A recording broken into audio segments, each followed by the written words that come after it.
Hello, this is Celeste of Astrology by Celeste. I'm an astrologer, a coach, and an intuitive, and I offer personal readings, including chart rectification to help you discover your unknown birth time, classes, moon workshops, events, and I speak internationally about astrology. I am here today for the Cancer season forecast for The Edge magazine. Let's get started.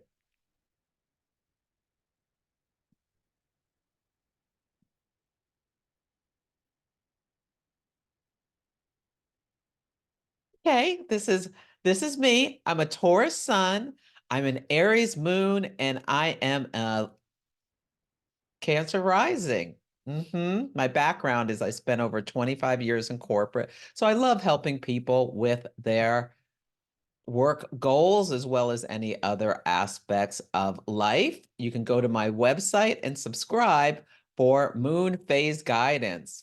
Yes, you can. I send out new moon and full moon newsletters and listen to the Celestial Insights podcast wherever you listen to podcasts to surf the energies of the week like a boss. I love talking about mundane astrology, how the events in the news translate to what's going on in the sky, as above, so below. Yes, yes. And these are all my socials. Okay, let's jump in. I love this quote.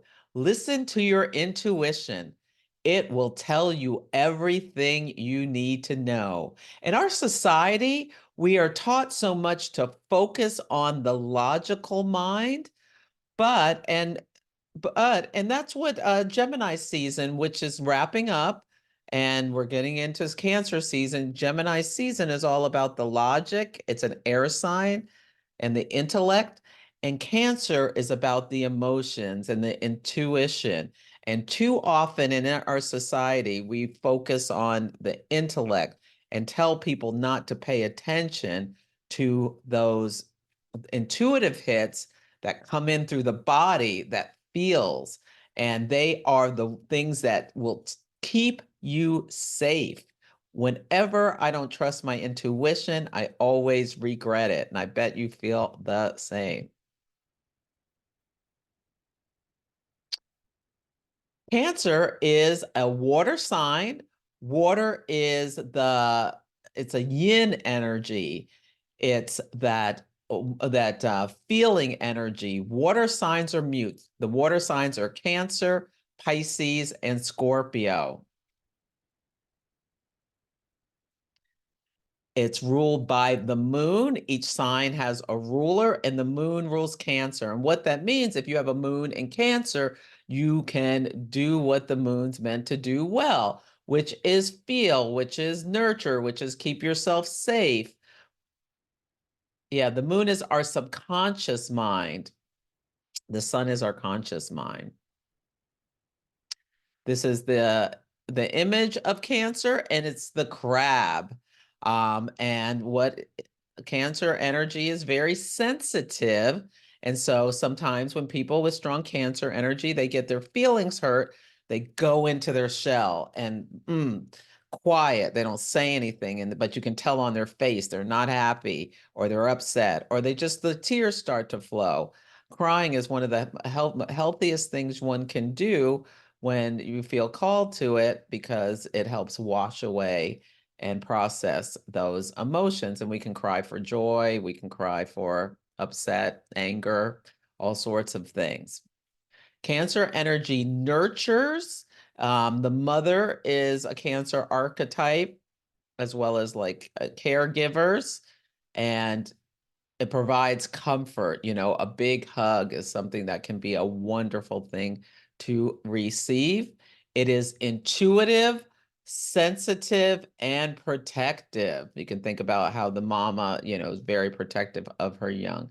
It feels, yeah, and it's cardinal initiating energy. It's action taking. You see like someone coming after someone's child and they like spring into action and like or throw themselves into danger in order to protect their child.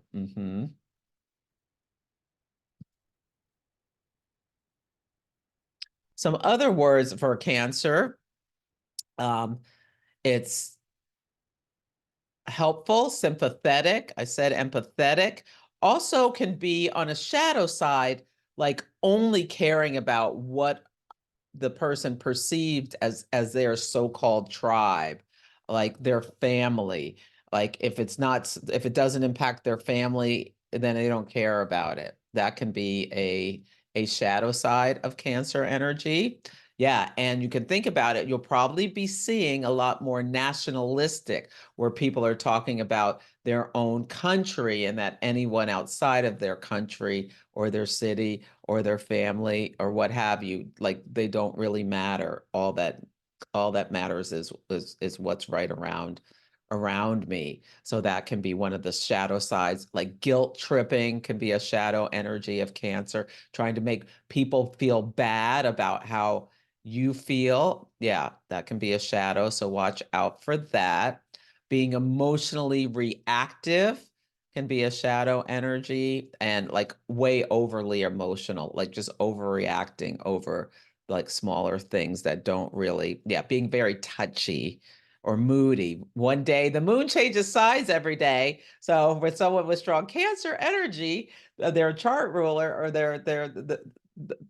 these planets report into the moon, and they can be like kind of up and down emotionally, like you're meeting someone new every time you see them. So that's something to be aware of. Cancer season is running from June 20th to July 22nd of this year. And there's some aspects and things that are happening that I want to make you aware of.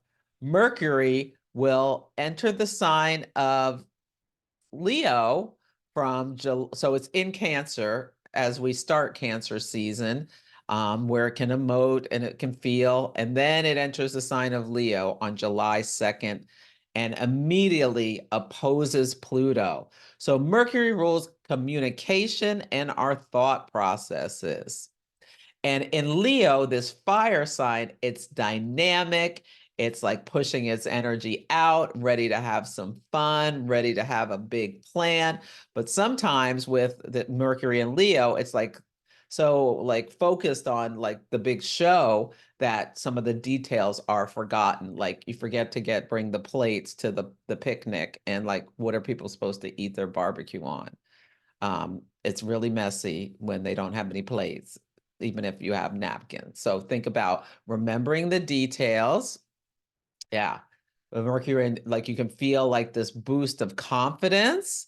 Now, Mercury energy can be Mercury and Leo energy can be very dramatic. So the first thing Mercury does, because Pluto is at like 1 degree of Aquarius, and Leo and Aquarius are signs that oppose each other, and Pluto is a planet of Pluto's a destroyer. It's like it's like power dynamics. It can be very forceful with its energy. It's a higher octave of Mars. So Mercury opposes Pluto, and someone can get in a shouting match because they feel like someone's trying to control them or something like that. So just be aware around July 4th, which the United States celebrates our birthday, that things can get a little out of hand at the July 4th picnic if people start getting into conflict. So, can you be a leader and calm it down? Now, Venus, which rules relationships, beauty, harmony, and peace, and all that stuff, will enter Leo and then immediately oppose Pluto as well on July 12th. So this Venus in Leo is like girls just want to have fun, having a great time, craving attention. It can be very dazzling. Yeah, like putting on a show. Like you may see, this is like driving down the road, the girls flashing, the other cars, this was a thing in the 80s or whatever, um, flashing their at someone else in another car. So like wanting to do something to pull attention to oneself, and it may be a little bit shocking, or Pluto also rules like sexual in nature. Yeah, that's inappropriate. So just keep that in mind. You may see some things like that. Now, avoiding emotional manipulation. So Venus opposite Pluto can be like trying to control someone in a relationship with these manipulations. And then when you don't get what you want, you get loud and dramatic with Mercury there. Or it can be like two against one. Like with Pluto, there tends to be three people involved. So there's triangulation with that. So just keep it in mind, like Mercury and Leo, Venus and Leo, these are great, but it's that plutonic influence, and Pluto is the farthest planet away, and it's like microscopic. We can't necessarily see it, but you can feel that there's some subtext underneath the surface of things. But when it bubbles out, ooh, it makes itself known. Okay.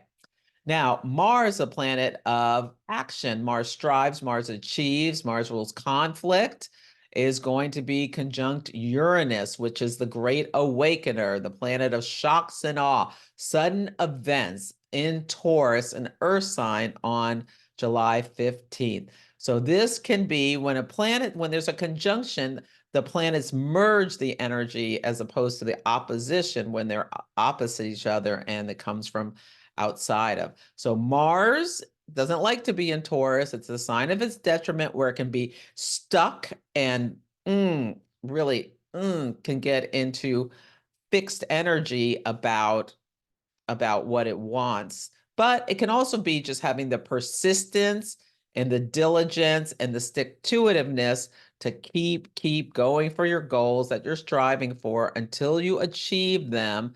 And then Uranus can be, Eureka, I've struck gold. I've been working so hard, and then the breakthrough happens. Uranus can break us down, or we can break through. So I hope you all break through with this. Now be mindful to slow down. Watch where you're walking. Mars, Uranus, both of these planets are known for accidents. This is trip and fall energy. So just be really mindful as you're moving through the world, especially like a week or two before and after, to really be, especially a week before and after, to be mindful, to be careful to not do too much multitasking. And then after that, but you can have awakenings about how you exert your energy. Now, you also may see explosive anger. Mars and Uranus together are very explosive. So yeah, don't poke the bear because the bear may go ballistic. Okay. Mars enters the sign of Gemini on July 20th. So this is mutable energy. Now, Mars rules accidents. So again, Mars and Gemini, this is like putting the pedal to the metal.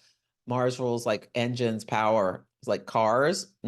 So watch out. You may notice like July 20th, people just, why is everybody speeding so fast? It's this energy coming in. It's quick, it's agile, it's multitasking. So reduce your speed, pay attention. Now, people with Mars and Gemini, they use their words to fight, and they can be witty and have cutting phrases. The movie Dangerous Liaisons is a great movie, like John Malkovich's character, as well as Glenn Close, like those like they really like cutting words they said that were so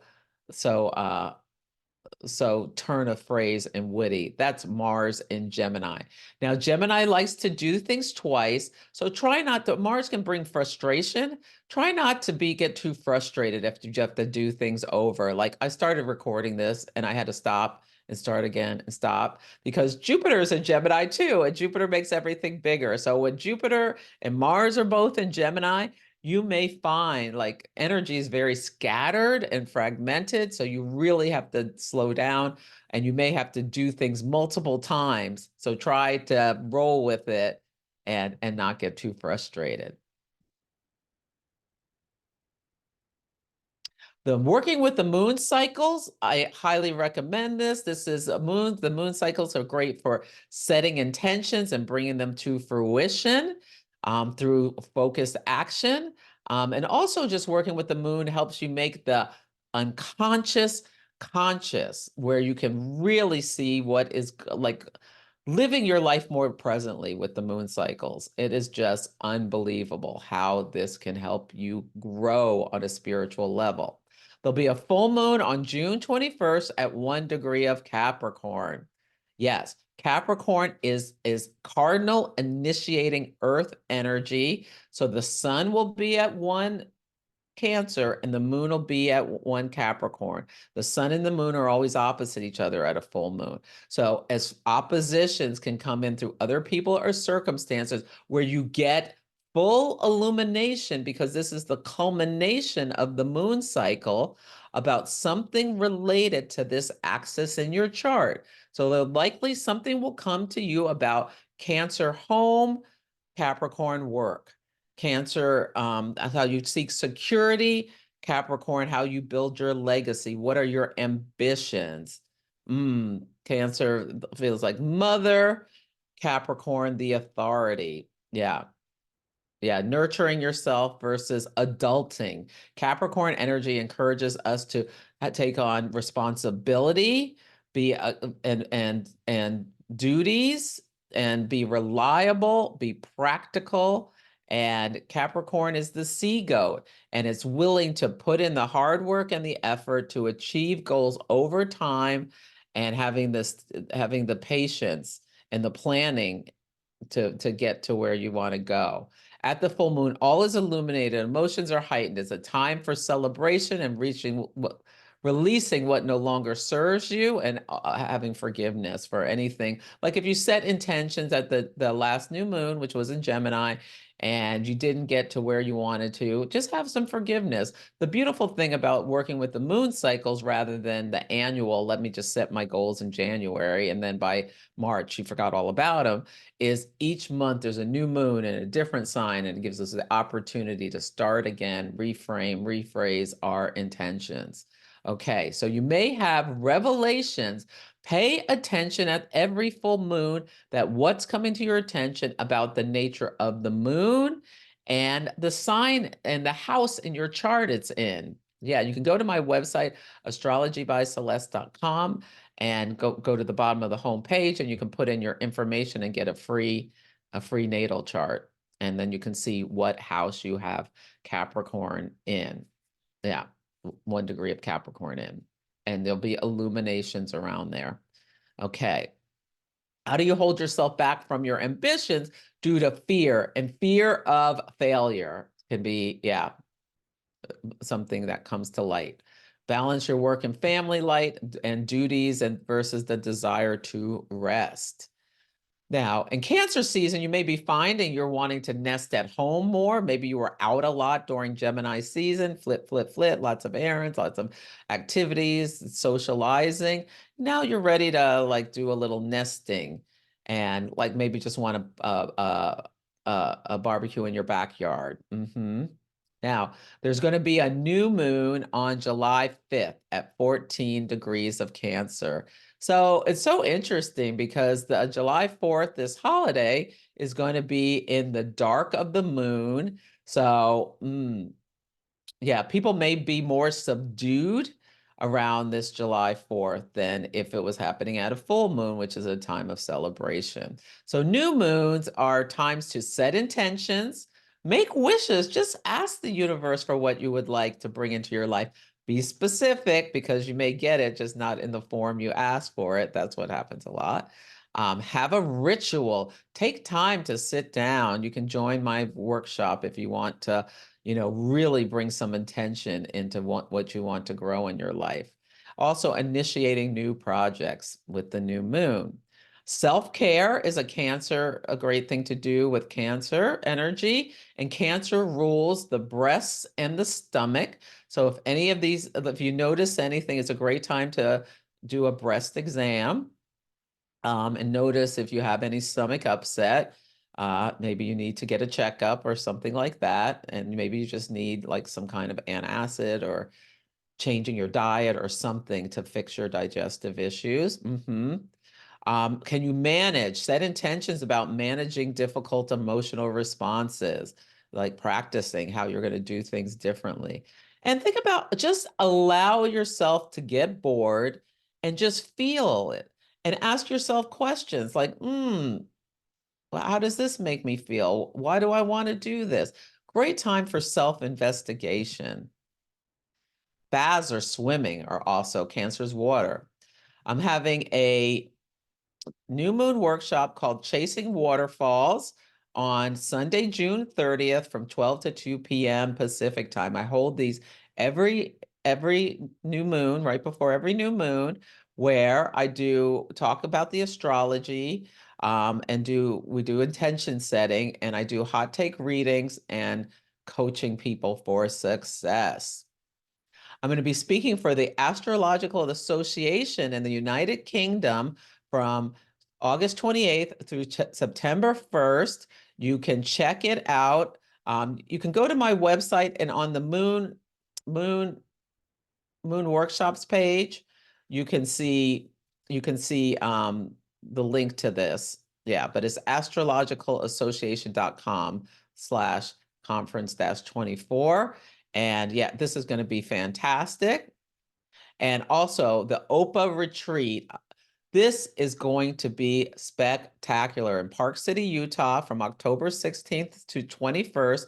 I'm going to be teaching over 3 days everything about the moon. So the moon rules memory, and our emotions. Emotions lead to actions, and it's a great timer in your chart. We'll be looking backwards in the present and forward to see, like, based on like new moons, eclipses, our progress moon, and things like that. You'll learn all about it. It's great for all levels, to understand the timing of our lives, live more presently, and prepare for the future. And you can go to opaastrology.org or my website to check out more about that. Okay, if you are an Aries sun or rising, this Cancer season, the sun is going to move through your fourth house of family, heritage, parents, foundations. Great time to start an ancestry project if this is something you've been thinking about doing. Some things may come to your attention. The sun focuses us in on things. It illuminates things about your ancestry, your roots, your security.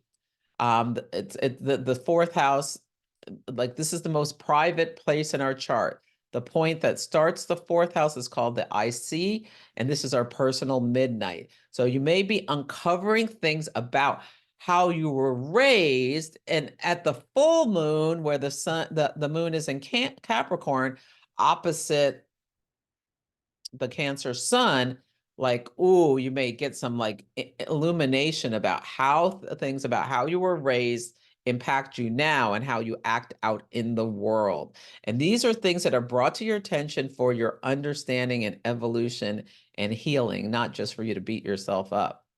But maybe there are things that just make you so proud. I came from this family that was so emotionally manipulative, but I'm out here in the world being honest and forthright. Yeah. If you're a Taurus, this sun is going to be lighting up your third house of siblings, early education, communities, short trips, and the active mind. So when you have anytime the sun is going through your third house and you're having a new moon there can be a lot of activity that comes up unexpectedly. You're doing a lot of trips to the post office, to the dry cleaner, to the whatever, the DMV or whatever. So just keep that in mind. You may be extra busy. So especially around July 15th, when Mars and Uranus come together, slow down. Set goals concerning networking. Maybe you want to join something like Toastmasters. Kepler College, I teach about transits for Kepler College. They have a Toastmasters club where you can practice your speaking skills. So you can go to keplercollege.edu, I think, and check it out. You can start journaling or get back to journaling. How can you tame the anxious mind? Can you like do meditations or things like that? Connecting with your siblings. For Gemini suns and risings, this is in your second house. The second house rules our resources, our income, our values.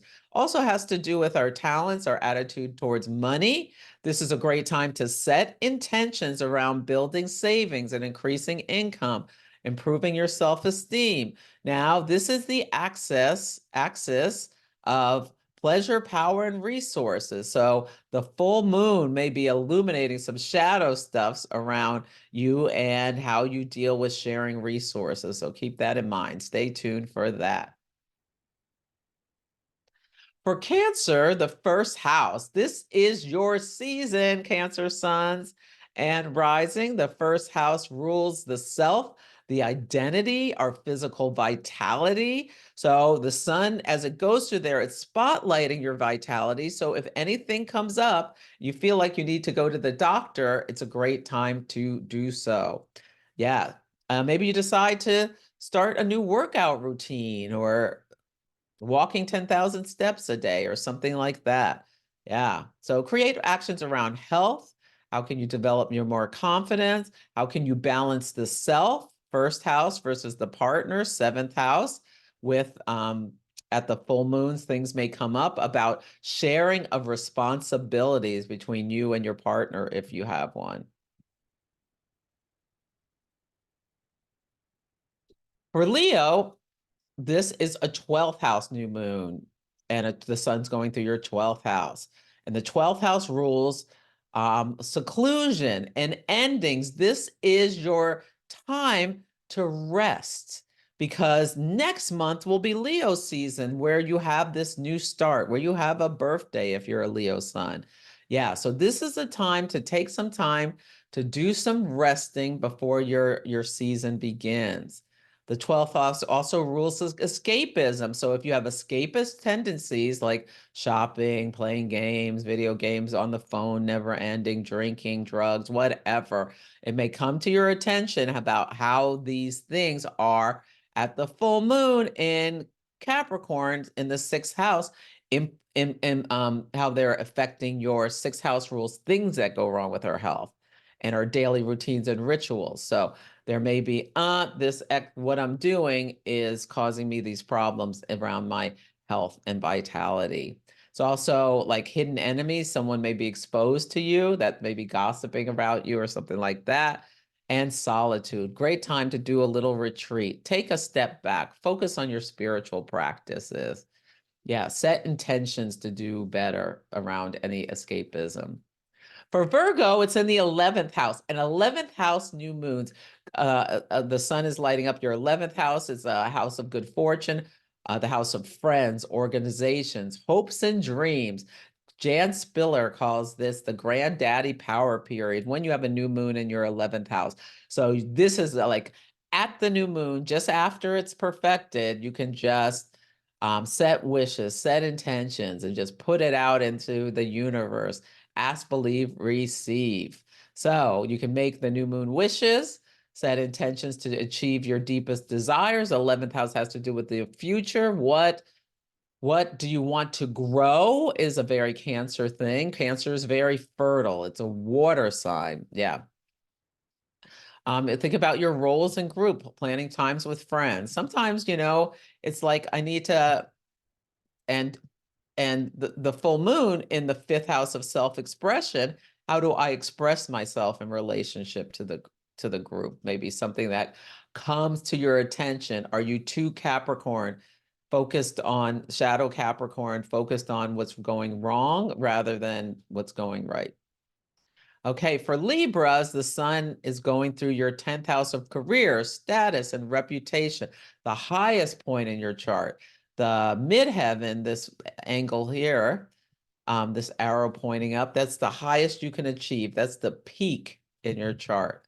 It rules your professional career, yeah, your social standing, calling, fame, reputation, good and bad, public persona, and achievement. So when the sun is going through your 10th house, you're getting extra intention, especially at work. So this is not a time to slack off. This is a time to show up and shine your brightest. Set intentions about your life goals, your career objectives, raising your public profile. And with the full moon in Capricorn, you may get like some real thoughts about, like, there may be some like, oh gosh, I have to do this, that, and this, that at home and for my family and for my parents. But there's so many demands at work. Like this can be stuff can be coming up around that, where how you need to prioritize and make time management help you do everything you need to do. For Scorpio, this sun is lighting up your ninth house of long distance travel, religion, philosophy, the in-laws. Something may come up with your in-laws, higher courts, education and publishing. Maybe you want to publish something. This can be a great, when we have the new moon, to start really focusing on how you're going to publish your blog or your book or your podcast or whatever. Or maybe you just want to take a class. Maybe you want to come to my moon mastery workshop in at the OPA retreat in October. Yeah, it is going to be phenomenal. It's going to be intimate and a beautiful place. There are hot tubs all over and everything. Yes. Okay. You make plans to learn new skills or get involved in local politics or legal stuff. Publish your work. Oh, I'm thinking with Cancer, like maybe you decide, maybe you're retired and you decide you want to help advocate for foster kids. Cancer rules the mother in the legal system, ninth house topic. So you start putting out inquiries about how you can use your life to make things better for some kids who, don't have role models or help or something. The full moon is in your third house of the mind and communication. So yeah, you can get more serious and responsible about your duties around your local neighborhood around the full moon. Or maybe you just make a plan to go on a cruise or something. Yeah. For Sagittarius, the eighth house. The eighth house is the sun is lighting up your shadows. This is the house of intensity of the mind. It's where things we'd rather disown about ourselves reside. It also rules sexuality, death, debt, and taxes, other people's property, transformation, joint finances. But I really feel like, so there may be stuff that comes up about loans or debts or things like that. It's a great time to set intentions at the new moon to reduce debt, focus on intimacy, and face your shadow, the things you'd rather disown about yourself. And as I said, this is the axis of pleasure, power, and resources. So at the full moon, you may figure out, oh my God, need to get more disciplined about my spending because sun in the eighth house, I have too much debt. For Capricorn, this new moon and the sun is moving through your seventh house. This is the axis of I versus we, the partner. The seventh house rules marriage, business partnerships, like our best friends. It's the one-on-one relationships. Also, open enemies. Lawsuits are also a seventh house topic. Yeah. And at this new moon, you can create actions around socializing, healthy boundaries, bringing beauty into your life, or working on serious relationships.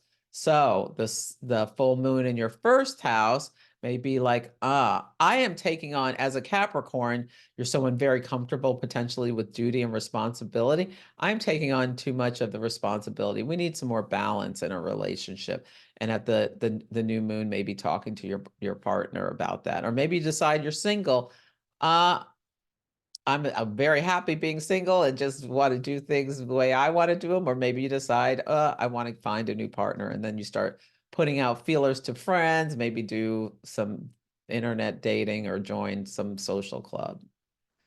Aquarius, the sixth house. So the sixth house rules our routines and daily habits. It's a house of preventative health, but it also rules ill health, pets, employees, things like that. The sun is shining in there. Maybe you decide to go get a new pet. Yeah, it's also the house of worries and like the house of service. So you may find yourself doing a lot for other people around this time. But if you're anxious, this is a great time to recognize it and start bringing on routines and rituals to calm your anxious mind. Because the full moon in your 12th house of self-undoing can bring to light that some of the make it clearer that I need to set intentions around improving my health or helping others or replacing unhealthy habits. This is the axis of physical health versus mental health. For Pisces, the sun is lighting up your fifth house. The fifth house is a house of joy. It rules children, sex for dating, and sex for fun, and risk taking, creativity, our hobbies, what we do for pleasure. that sort of thing. Also, risk taking like gambling. Yeah. So the sun lighting that up. Are you having enough fun? Maybe the 11th house is friends at the full moon. Go out with a friend to celebrate and have some fun. Like have your spouse, if you have kids, watch the kids so you can have a little fun. Make resolutions to nurture your inner child, improve relationships with kids if they need it, or maybe you just have a date where just you and one of your kids goes out, just the two of you. Or maybe if you have a couple of kids, you just do things one-on-one with a few of them. Yeah. Build more joy in your life. And if you're like relationship, if the bedroom's stale, bring sexy back.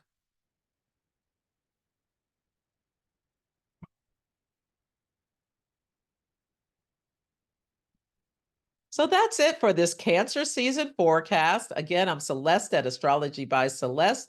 You can find me on all the socials at Astrology by Celeste anywhere. Come book a reading if you would like some guidance and help with understanding what the current energies are right now and how you can best use them, what may be coming up next, and planning for the future to achieve your goals and whatnot. You can find me at astrologybyceleste.com. Take good care. Signing out for the Edge magazine.